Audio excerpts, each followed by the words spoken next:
Okay, अमीर बनना है, अगर आपको पैसा कमाना है तो आप अगर यूट्यूब पे जाकर देखोगे तो आपको ऐसी बहुत सारी वीडियोस मिल जाएगी जो ये बताती है कि अगर आपको पैसा कमाना है, अगर आपको एंटरप्रेन्योर बनना है तो आपको लोगों की प्रॉब्लम को सॉल्व करना होगा। काफी वीडियोस का सेंटर पॉइंट ये होता है कि कोई भी प्रॉब्लम अगर आप सॉल्व करते हो आप पैसा कमाते हो, और जब पैसा आता है तो उस मॉडल को स्केलेबल करना होता है, अपना व्यापार फैलाना होता है। जितने ज्यादा लोगों की प्रॉब्लम सॉल्व करोगे उतना आप पैसा कमाओगे, यहां तक हमने सुना है। वाह, व्हाट अमेजिंग आइडिया, क्या बात कही है। हम पूरा मोटिवेशन से भर जाता है कि चलो यार कम ऑन करते हैं, प्रॉब्लम सॉल्व करते हैं, पैसा कमाते हैं, एंटरप्रेन्योर बनते हैं। बट वेट, एक बारी रियलिटी चेक कर लेते हैं। एक साइंटिस्ट है जिसने एक दवाई इन्वेंट करी जिससे एक खतरनाक बीमारी का इलाज हो सकता है। यह दवाई दुनिया भर के लोगों तक पहुंची तो उस साइंटिस्ट ने तो बहुत बड़ी प्रॉब्लम सॉल्व करी, लेकिन क्या साइंटिस्ट बिलियनियर बना? टीचर्स पढ़ाते हैं, हम पढ़ लिख कर बहुत कुछ करते हैं, लेकिन क्या टीचर्स बिलियनियर बनते हैं, या फिर वो मिलियनियर, या फिर वो रिच बनते हैं? कितने बनते हैं? फार्मर्स कितनी बड़ी प्रॉब्लम सॉल्व करते हैं। फार्मर्स के बिना, किसान के बिना तो हम जिंदा ही नहीं रह सकते। वो अनाज, फल, सब्जियां उगाते हैं, लेकिन क्या फार्मर्स पैसा कमाते हैं? क्या वो है मिलियनियर्स? इंजीनियर्स प्रॉब्लम सॉल्व करते हैं, डॉक्टर्स प्रॉब्लम सॉल्व करते हैं, क्या वो है rich entrepreneur? Engineers, doctors, lawyers, जजेस, पुलिसमैन, कंप्यूटर प्रोग्रामर्स, इलेक्ट्रिशियंस, राजमंत्री, प्लम्बर, स्वीपर, ये सब लोग कोई ना कोई प्रॉब्लम सॉल्व कर रहे हैं। कोई इंफ्रास्ट्रक्चर तैयार करता है, कोई इलाज करता है, कोई झगड़े सुलझाता है, किसी की वजह से हम सेफ है। कोई हमारा घर बनाता है तो कोई हमारे घर के अप्लायंसेस रिपेयर करता है, कोई सफाई करता है, कोई सिक्योरिटी बढ़ाता है। लेकिन ये लोग बिलियनियर नहीं है, ये लोग बहुत बड़े बिजनेसमैन नहीं होते। बिलियनियर केवल एक किस्म के लोग होते हैं जिन्हें कहते हैं एंटरप्रेन्योर, जो क्या करते हैं? जो बिजनेस खड़ा करते हैं। Elon Musk, Bill Gates, Bernard Arnault, Mukesh Ambani, Gautam Adani, इन सब का बिजनेस अलग अलग है, लेकिन इन सब में कॉमन क्या है? They are business people. Entrepreneurs don't do work. Entrepreneurs काम नहीं करते हैं। माइक्रोसॉफ्ट एक सॉफ्टवेयर की फर्म है। क्या बिल गेट्स सॉफ्टवेयर बनाते हैं? बिल गेट्स ने इंटरव्यू में बताया कि वो कोडिंग किए हुए उनको 40 साल हो चुके हैं। आखिरी कोडिंग उन्होंने 1982 में की थी। इनफैक्ट माइक्रोसॉफ्ट का प्रीमियम प्रोडक्ट जो बिकता है वो विंडोज भी माइक्रोसॉफ्ट टीम के कोडर्स ने बनाया था, बिल गेट्स ने नहीं बनाया था। लुई वितो एक लग्जरी क्लोथिंग ब्रांड है, लेकिन क्या बर्नार्ड आर्नोल्ड कपड़े सिलते हैं या फिर डिजाइन करते हैं? नहीं करते हैं। फॉर्च्यून फूड खाने की कंपनी है, लेकिन क्या गौतम अडानी गेहूं उगाने जाते हैं या फिर आटा पीसते हैं? नहीं करते हैं। एंटरप्रेन्योर्स काम नहीं करते हैं, एंटरप्रेन्योर्स काम करवाते हैं। एंटरप्रेन्योर्स कोई नौकरी नहीं करते हैं, वो नौकरी देते हैं। नौकरी करना बहुत कंफर्टेबल है। नौकरी करने से आपको एक फिक्स्ड सैलरी मिलती है, नौकरी से आपको स्टेबिलिटी फील होती है, नौकरी में रिस्क नहीं है, आपका एक फिक्स होता है कि इतना आपको मिलेगा। इसीलिए ज़्यादातर लोग नौकरी के पीछे पागल है, नौकरी लेकर सेटल होना चाहते हैं। नौकरी में आपको इंस्ट्रक्शन मिलते हैं कि करना क्या है, आपको टास्क मिलते हैं, आपको खुद का दिमाग नहीं लगाना पड़ता है। लेकिन जो लोग एंटरप्रेन्योर होते हैं वे लोग मेंटल ब्लॉक को ब्रेक करते हैं, वे लोग खुद से एक इनिशिएट लेते हैं कि मैं खुद सोचूंगा मुझे क्या करना है। ये लोग एंटरप्राइजिंग होते हैं, ये लोग एंटरप्राइज खड़ा करते हैं। एंटरप्राइज का मतलब क्या है? हिंदी में इसका मतलब है जोखिम का काम, मतलब ही इसका जोखिम है। ध्यान दीजिए इस वर्ड पर, एंटरप्राइजिंग लोग एंटरप्राइज खड़ा करते हैं, दे आर रिस्क टेकर्स, और तब जाके वो एंटरप्रेन्योर बनते हैं। एंटरप्राइजिंग, एंटरप्राइज और एंटरप्रेन्योर, ये 3 वर्ड्स महसूस कर पा रहे हैं? यहाँ पे केवल वार्म अप हुआ है, अब हम वीडियो के अंदर आने वाले हैं। लेकिन वीडियो में आगे बढ़ने से पहले मैं बात करना चाहूँगा, लाइफ में देखो पैसा कमाने के बाद ना उसको इन्वेस्ट करना बहुत ज़रूरी है। जब भी आपके हाथ में थोड़ा पैसा आने लगता है आपको थोड़ा सा इन्वेस्टमेंट की तरफ जाना चाहिए। वही छोटा सा इन्वेस्टमेंट आगे जाकर के मोटे प्रॉफिट में बदल जाता है। अब इसके लिए एक ऐप है जो इस वीडियो के स्पॉन्सर भी है, वो है एंजल वन, जहाँ पे आप फ्री में डीमेट अकाउंट खोल सकते हो, कोई ब्रोकरेज नहीं, फर्स्ट ईयर में कोई एएमसी नहीं। एंजल वन में होता क्या क्या है, आप स्टॉक में इन्वेस्ट कर सकते हो, आप मंथली एसआईपी कर सकते हो, आप म्यूचुअल फंड में इन्वेस्ट कर सकते हो, जो हर किसी को थोड़ा थोड़ा करना ही चाहिए। बचाया हुआ पैसा जिंदगी में काम आता है। लाइफ में वक्त हमेशा एक जैसा नहीं रहता है। शुरुआत आप छोटे से कर सकते हो, धीरे जाकर के वो कंपाउंड होते होते बहुत ज़्यादा बढ़ जाता है। और कंपाउंड की ताकत क्या है उसके ऊपर तो हमने अलग से पूरी वीडियो बना रखी है, वो आप जाके देख सकते हो। एंजल वन काफ़ी ट्रस्टेड है, ऑलरेडी 45 लाख लोग इसको यूज़ करते हैं। सेबी ट्रस्टेड कंपनी है, 1996 से चली आ रही है। अकाउंट ओपन करना भी बहुत ज़्यादा सिंपल है। आप आधार कार्ड, पैन कार्ड और बैंक की पासबुक या कैंसल्ड चेक आप लगा करके आप अपना अकाउंट खोल सकते हो। 24 घंटे में आपको अपनी ईमेल आईडी पर डीमेट अकाउंट के नंबर और पासवर्ड जो भी डिटेल्स है वो आपको ईमेल हो जाएगी। लिंक डिस्क्रिप्शन में है, आपको मैं वीडियो के एंड में भी रिमाइंड करवा दूंगा। अभी आते हैं हम वीडियो की तरफ, शुरू करते हैं। बात हो रही थी हमारी एंटरप्रेन्योर बनने के ऊपर, हमने वार्म अप कर लिया था। अब हम आगे बढ़ते हैं कि कैसे एंटरप्रेन्योर बना जाए। ट्रेडिशनल विजडम थी पहले की, ये बातें थी कि आप काम करोगे तो कमाई होगी, काम का मतलब कमाई, बहुत सीधी बात थी। लेकिन आज के ज़माने में यह सच्चाई थोड़ी सी बदल चुकी है। तो आज के टाइम में ये बात मानी जाती है कि organise and take the big bag. Organise and take the big bag. जो काम करेगा उसको क्या मिलेगा? पहले की बात थी ना कि काम का मतलब पैसा, लेकिन आज काम का मतलब क्या? सैलरी। क्या मिलेगा? सैलरी। लेकिन उसका प्रॉफिट, जो मेन प्रॉफिट होता है, मोटा प्रॉफिट, वो किसको मिलता है? एंटरप्रेन्योर को, जो बंदे की हम इस वीडियो में बात कर रहे हैं, जिसने कंपनी स्टार्ट करी है, जिसने जोखिम लिया है, जिसने खुद पैसा इन्वेस्ट करा है। और अगर खुद का भी पैसा उसका नहीं है तो उसने लोन के लिए भी बहुत सारी चीजें करी है। ये लोग कंफर्ट में नहीं गए, इन्होंने हेडेक लिया कुछ सोचने का और स्टार्ट करने का। इन लोगों ने, ये जोखिम वाले लोगों ने जॉब में जाकर के इजी मनी में नहीं गए, इन लोगों ने चुना बिजनेस करना, and this is their claim to the profit. तो स्टार्ट कहां से करें? जब भी बिजनेस स्टार्ट करने की बात आती है तो सबसे पहले बात आती है बिजनेस आइडिया की। लेकिन मैं कहता हूं कि बिजनेस आइडिया बाद में आता है, पहले डिसाइड कर लो कि आपको बिजनेसमैन या फिर एंटरप्रेन्योर बनना भी है या नहीं। अगर पूरी तरह से हाँ है तो ही आना है इसके अंदर। कभी ना कभी कोई ना कोई इंसान तो सोच ही लेता है बिजनेस के बारे में कि मुझे ये ऐसा कुछ बनाकर ऐसा कुछ बेचना है, लेकिन उसमें से बिजनेस शुरू कितने लोग करते हैं? बहुत ही कम लोग करते हैं। इसलिए पहले ये चेक कर लो कि क्या मेरे अंदर इतनी मेंटल स्ट्रेंथ है, क्या मैं हेडेक ले सकता हूँ, क्या मैं इतनी टेंशन झेल सकता हूँ, क्या मैं किसी दूसरे के इंस्ट्रक्शन के बिना काम कर सकता हूँ, क्या मैं खुद का मॉडल तैयार कर सकता हूँ, क्या मैं इतने लोगों को मैनेज कर सकता हूँ, क्या मैं खुद से कुछ कर सकता हूँ। कई बार आपको कुछ मिलता ही नहीं, आपको खुद का ड्रॉ करना होता है। अगर जवाब हाँ है कि मुझे ये करना है तो लाइन खींच लीजिए और उसके पीछे नहीं जाना है। फिर धुलाई होगी तो पीछे जाना नहीं है, फिर काम करना है। कंपनी कैसे रजिस्टर्ड होती है ये आपको नहीं पता है, कोई बात नहीं, सीए बैठे हैं, उनको पैसे दो, जो चाहिए करवाओ, हो जाएगा। कंपनी की वेबसाइट बनानी नहीं आती है, कोई बात नहीं, वेब डेवलपर बैठे हैं, डिज़ाइनर बैठे हैं, कर देंगे। कुछ भी काम, कंपनी का लोगो, टैगलाइन, कुछ भी, अब कंपनी की जो स्टोरी बनानी है आपको, सब तरह के लोग आपको मार्केट में मिल जाएंगे, पैसे दो, आप काम करवा दोगे। बात ये नहीं है कि वो आता है कि नहीं आता है, जो नहीं आता है काम करवा दोगे। एडवर्टीजमेंट में कोई नॉलेज नहीं है, कोई बात नहीं, एजेंसी बहुत सारी है जो आपका काम कर लेगी, ये सब तो हो जाएगा।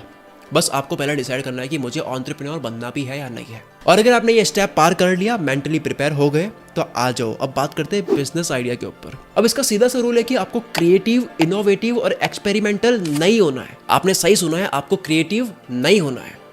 आपसे झूठ बोला गया कि आपको बिजनेस के लिए एक यूनिक आइडिया, इनोवेटिव आइडिया की जरूरत है। गलत, बिल्कुल गलत। अगर आपके पास में बहुत पैसा है और लोगों की जो हैबिट है उसके अलावा कुछ देना है, तो शायद मार्केटिंग के थ्रू वो पॉसिबल है कि आप पहले फ्री में दे रहे हो जो भी है, या फिर आप बार बार दिखा दिखा के उनका माइंडसेट चेंज कर रहे हो, तब वो पॉसिबल है। लेकिन इंसान अपनी आदत के अलावा दूसरी चीज़ नहीं चाहता। बहुत पैसा है तब तो बात अलग है, लेकिन अगर नहीं है तो ये बैटिंग आपको नहीं करनी चाहिए कि बहुत ही क्रिएटिव आइडिया, बहुत ही इनोवेटिव, जो पहले हुआ नहीं, उसको लेकर के आप मार्केट में आ रहे हो। एग्जाम्पल के लिए आप जोधपुर में एक रेस्टोरेंट खोलते हो जहां आप हुम्मस, पीटा ब्रेड, फलाफिल, टॉर्टिला जैसे फूड आइटम बेचते हो, तो यकीन मानिए आप फ्लॉप हो जाओगे। लोगों को नई चीज़ ट्राई आउट करवाना बहुत मुश्किल है।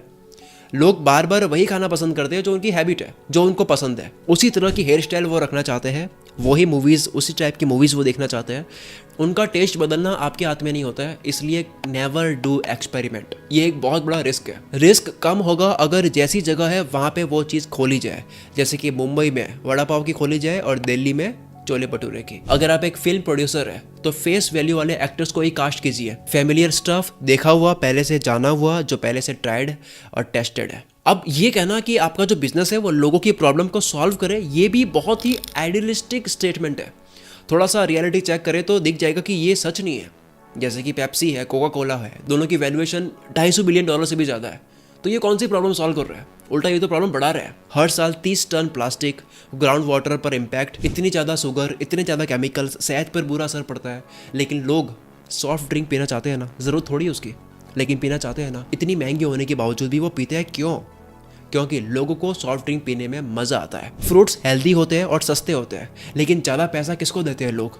जंक फूड को। क्यों? मज़ा आता है। यहाँ तो लोगों की प्रॉब्लम सॉल्व नहीं हो रही है। तो वो जो बात है कि लोगों की प्रॉब्लम को सॉल्व करोगे तो ही कमाओगे, तो वो तो गलत है। भले ही लोगों के फ़ायदे की चीज़ हो या ना हो, लोग आपको पैसा देंगे अगर आपने उनके इमोशन को जीत लिया, जब उनको मज़ा आता है। क्योंकि लॉजिक्स नहीं बिकते हैं, इमोशंस बिकते हैं। ऐसा ही आपने न्यूज़ में देखा होगा कि जो न्यूज़ जनता के मुद्दे या फिर काम की बात करती है, अक्सर उनकी टीआरपी कम होती है। और जो टीवी चैनल फिल्मी गॉसिप करती है, फालतू की न्यूज़ बनाती है, नॉइसी डिबेट करती है, ये हिट होती है क्योंकि लोगों को इस सब में मज़ा आता है। हमने पिछली वीडियो में बात करी बिग बॉस की, क्या उसकी ज़रूरत है दुनिया को, लेकिन वो हिट है। क्यों?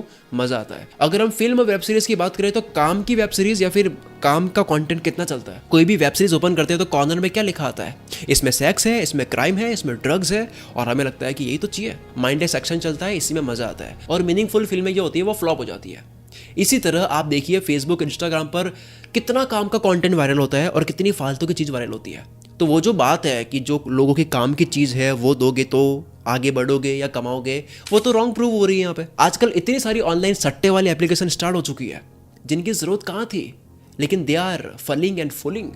वे तो प्रॉफिट में है जबकि ज़रूरत नहीं थी। इसलिए भले ही बिलियनियर लोग या फिर रिच लोग आपको इंटरव्यू में दिखाते हैं कि लोगों की प्रॉब्लम को सॉल्व करोगे तो आप पैसा कमाओगे, वो हो सकता है कि उनको बोलने में मज़ा आ रहा है केवल, रियलिटी कुछ और हो सकती है। आपको कस्टमर का पर्सपेक्टिव समझना है, कस्टमर को क्या चाहिए वो समझना है। हो सकता है कि आप में से काफ़ी लोग ये बोले कि ये तो अनएथिकल है, हम लोगों के लिए हार्मफुल चीज़ कैसे दें। वेल, मैं हार्मफुल चीज़ देने के लिए नहीं कह रहा हूँ, मैंने तो वो एग्जाम्पल यूज़ कर रहे थे। मैं ये कह रहा हूँ कि अगर लोगों के फ़ायदे के साथ में अगर उसमें मज़ा भी ऐड कर दिया जाए तो शायद आप प्रॉफिट में आ सकते हो। जैसे कि स्पोर्ट्स इक्विपमेंट, ये तो एक एग्जांपल है केवल। स्पोर्ट्स इक्विपमेंट लोगों की हेल्थ सही करती है, टेनिस, फुटबॉल गेम जो भी होता है, सेहत भी अच्छी होती है और इसमें मज़ा भी आता है। ये तो केवल एग्जांपल था, आप बैठोगे बहुत सारे मिल जाएंगे। अब जैसे कि जिम है जिसमें लोगों को मज़ा नहीं आता है, ये एक बहुत ही हेल्दी चीज़ है, लेकिन ये आपके ऊपर है कि इसको एंटरटेनिंग या फिर इसको मज़ेदार कैसे बनाते हो। It's all up to you. अब इन सबको समराइज किया जा सकता है एक वर्ड में, वो है डिमांड। क्या लोगों को उसकी ज़रूरत है? क्या लोगों को उसकी आदत है? क्या लोगों को उसमें मज़ा आता है? क्या वो चीज़ ऑलरेडी लोगों को आसानी से मिल रही है? किसी भी कारण से हो, बात यह है कि उस जगह पर उस प्रोडक्ट या फिर उस सर्विस की डिमांड है या नहीं है। फिर से मैं ये कहता हूँ कि डिमांड तो क्रिएट भी कर सकते हैं, लेकिन किसी एंटरप्रेन्योर के लिए किसी जगह पर डिमांड क्रिएट करना बहुत ज़्यादा मुश्किल काम होता है।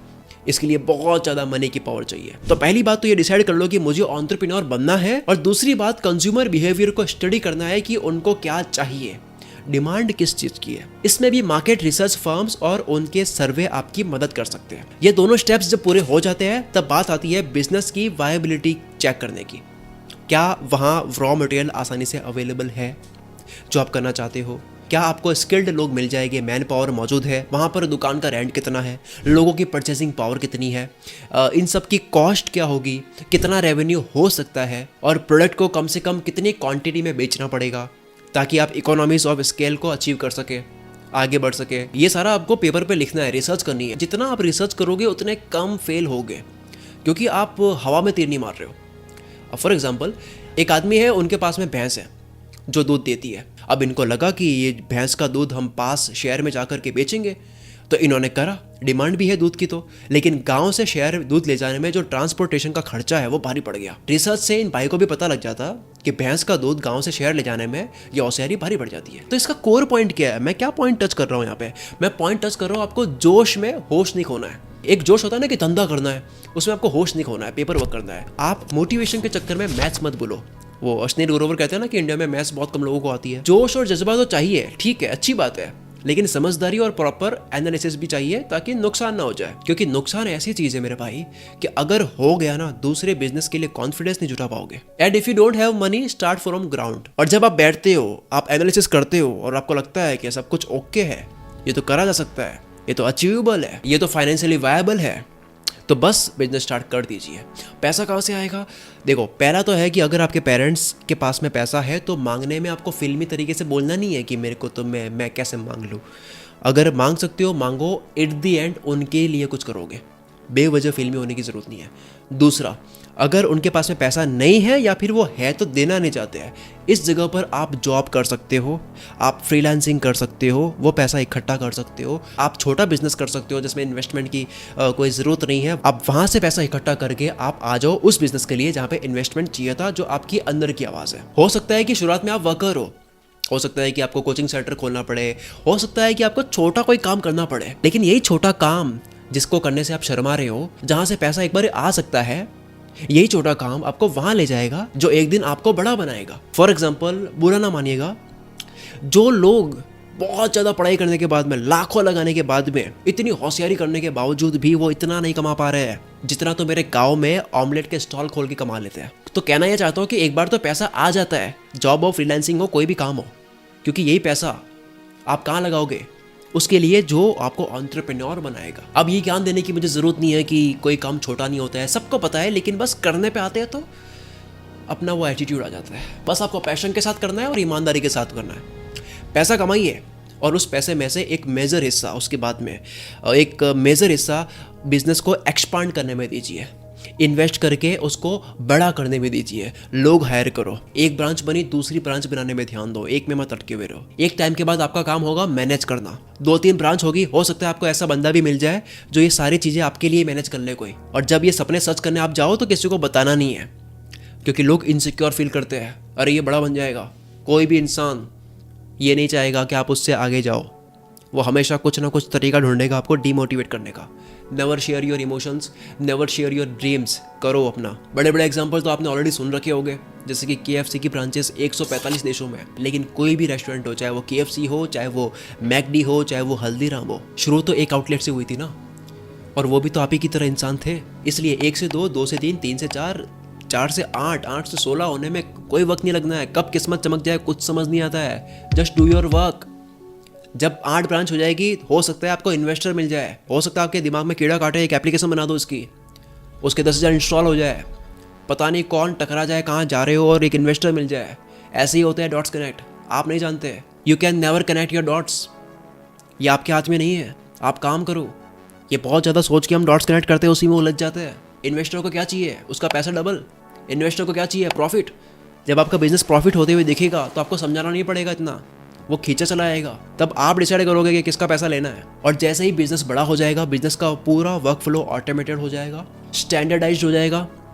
हर काम के लिए स्पेशलाइज्ड लोग होंगे आपके पास, भारी लोग हायर कर रखे हैं, आपको हेडेक लेने की ज़रूरत नहीं है अब। और इस तरह के मॉडल आसानी से रेप्लिकेट हो सकते हैं, स्केल हो सकते हैं। डोमिनोज हो या मैकडी हो, उनके आउटलेट्स को देखिए, दिल्ली में हो या कोलकाता में हो, वही मेन्यू, वही रेसिपी, वही टेस्ट।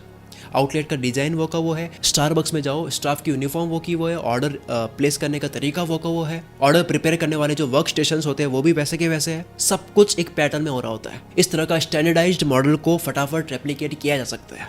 फिर आपको लोग मिल जाएंगे आपके साथ, भारी लोग आपके साथ होना चाहिए, और फिर आप एक्सपांड कर सकते हो। पूरी वीडियो को अगर मैं समाप्त करूँ कुछ ही शब्द में, तो पहले आपको डिसाइड करना है कि मुझे बिजनेस करना भी है या नहीं है। क्या मेरा एटीट्यूड है बिजनेस करने वाला? क्या मैं झेल सकता हूँ? हाँ है। उसके बाद में आप देखिए डिमांड के अकॉर्डिंग चल सकता हूँ, या मेरे बहुत कीड़े काटते हैं नया कुछ करने का और फेल होने का।